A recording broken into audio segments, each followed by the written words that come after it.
तो finally NEET UG 2026 का exam ख़त्म हो गया है और सबसे खुशी की बात यह है कि 2025 जैसा कोई पैनिक सिचुएशन नहीं है। पेपर रिलेटिवली इजी आया है, जैसा एक्सपेक्टेड भी था, एंटिसिपेटेड भी था, क्योंकि 2025 में एक पीक पे पहुंचा है। और जो फर्स्ट रिएक्शंस हैं वो यही हैं कि पेपर कहीं ना कहीं 2024 से थोड़ा सा हायर साइड है, काफ़ी क्लोज है उसके।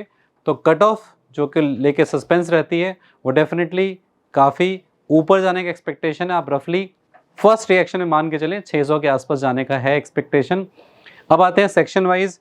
अगर हम बात करें फिज़िक्स की, तो फिज़िक्स में जो रिएक्शन है, जो एक्सपर्ट्स का पहला रिएक्शन है वो ये है कि पेपर डेफिनेटली इजी था, लेकिन कैलकुलेशंस ठीक ठाक थी। सो ओवरऑल पेपर को हम कह सकते हैं इजी है बट कैलकुलेटिव है, टाइम देना पड़ेगा बच्चे को। तो 150 से 160 के स्कोर में काफ़ी बच्चे ला सकते हैं, लेकिन उसके ऊपर जाने में 180 तक पहुंचने में थोड़ी सी दिक्कत आएगी, जिसकी वजह से फिजिक्स में ऑल द वे जिसे कह सकते हैं ग्रीन सिग्नल है टोटल, वो नहीं है। अब आते हैं केमिस्ट्री पे। केमिस्ट्री में भी डेफिनेटली इजी टू मॉडरेट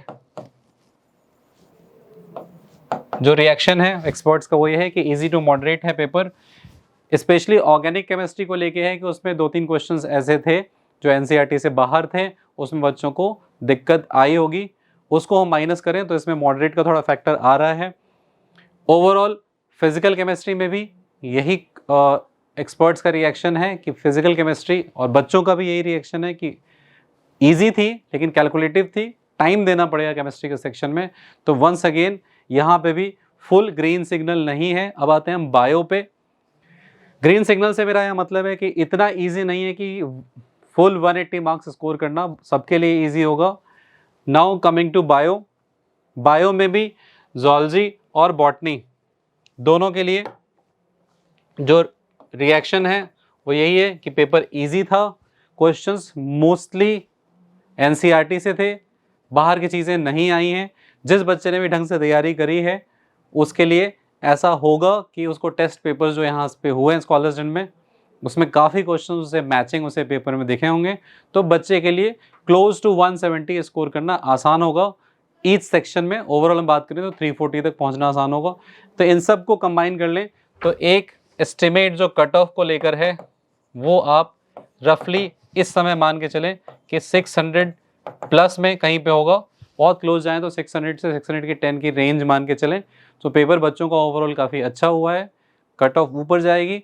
आप आंसर की जस्ट अभी अपलोड होने वाली है, आप चेक कर लिए सभी सेक्शंस की। एक सेक्शन जो है जो कोड 11 है उसका आ चुका है ऑलरेडी, कोड 11 आप चेक करें वेबसाइट पे। एंड बच्चों आपका पेपर अच्छा गया है, जो बचा हुआ टाइम है उसे रिलैक्स करें। अभी से देखना शुरू ना करें कि कितने नंबर पे कौन सा कॉलेज मिल जाएगा, क्योंकि हर साल यही देखने को मिला है कि आप पहले से कुछ प्री कंसीव्ड नोशन ले लेते हैं, मेरे इतने नंबर आ रहे हैं ये कॉलेज मिलेगा। देखिए कट ऑफ कितना जाता है उस पर रैंकिंग काफ़ी निर्भर करती है। तो ये जो टाइम है इसमें आप फैमिली के साथ टाइम स्पेंड करें, बहुत सारी जो आपकी हॉबीज़ इसके लिए टाइम नहीं मिला उसके लिए स्पेंड करें। ये कैलकुलेशंस रिजल्ट आने के बाद शुरू होगी, क्योंकि रिजल्ट आने के बाद और काउंसलिंग शुरू होने के बीच में आपको ठीक ठाक टाइम मिलता है। तब तक रिलैक्स करें, एंजॉय करें, आपने पेपर अच्छा दिया है। Just have a nice time at your home with your family. Thank you.